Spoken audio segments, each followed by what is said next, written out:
I woke up 3 days later in the hospital, and my leg was cut off.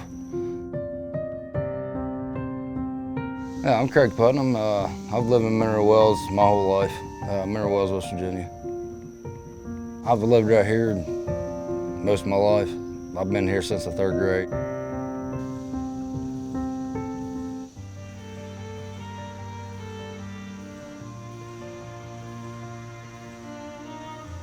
Too much pressure on the rope broke.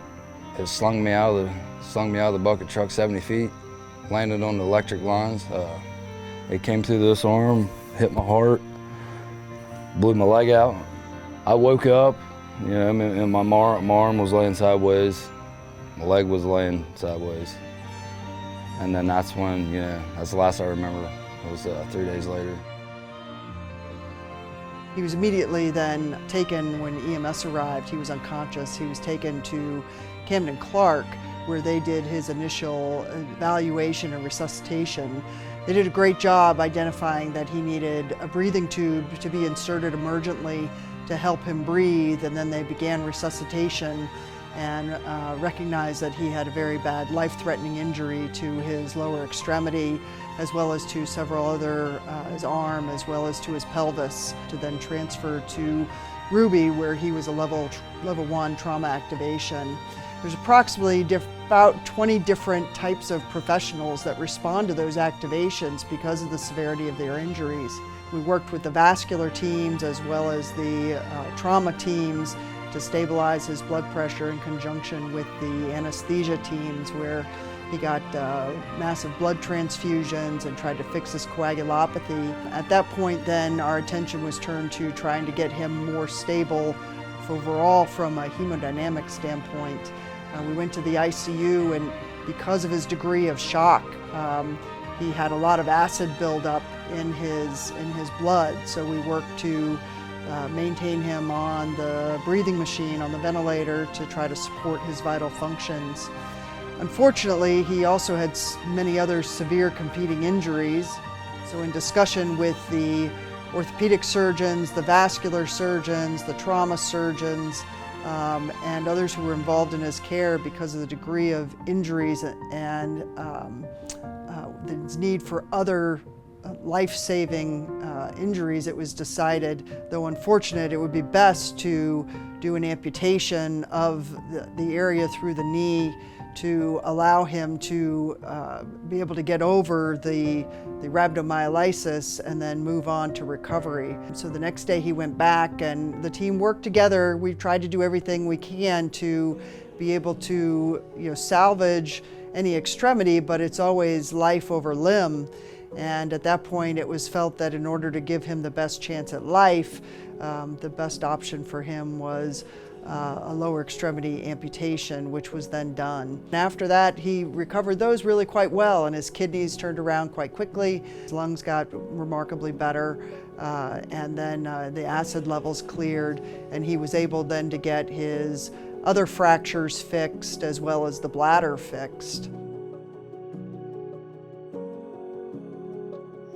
I was in shock, you know what I mean? Especially when I seen my leg wasn't there.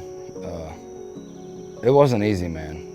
I was in Ruby for right around a month, and then I left there, and then I went to Encompass in Parkersburg, and I was in there for about a month.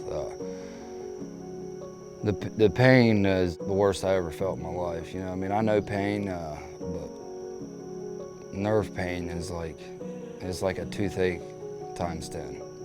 You know, that was the worst. After I got my leg cut off above the knee, it was horrible. I didn't like it, you know. But even afterwards, you know, trying to go to the bathroom, you know, I mean, it's not easy. It's not easy going through that. You know, you gotta get out of bed, get in your wheelchair, and hope to make it there. It's been a struggle, man. But hey, you know, it hasn't even been a year yet. I feel like I'm, you know, like I'm no quitter. You know what I mean? So we put it on every day. We put it on every day. When I first got it, I was so excited to get it. I thought I was going to take right off walking. You know what I mean? And that's not the case. You know, I had to walk with crutches with it for a long time. You know, it's like learning to walk again. You know, it really is. But I've gotten a lot better. You know, I mean, you got to learn how to break the knee when you walk. It's learning how to walk with a different knee, basically. I'm lucky to be alive. You know, I really am. It's just, I wonder why I'm alive every day. You know, you get thrown on 7,200 kV, you know, most people don't live through that. And then there's a God, you know what I mean? So, and I think I'm here for that reason, only because of him. You know, I'm grateful to be here, see my kids, you know. And really, that's why I keep going, you know what I mean? I've got 2 little babies, you know, and a 14-year-old boy. And they're the ones that keep me going, you know, so. And I put it on for them. The nurses up there, you know, they treated me well. They were in there. The doctors were great, you know what I mean? They're why I'm alive. They really are why I'm alive. I tell everybody that I never thought my life would ever change like this, you know what I mean? And I don't wish it on nobody. If anybody ever loses a leg like that or goes through it, and I hope they never do, don't give up. You know, just don't quit. There's still life. There's still a lot of things you can do. You know, you just can't have quit in you. You just got to live life for what it is. You know, you got to adapt. You got to learn to adapt, and you make the best of it.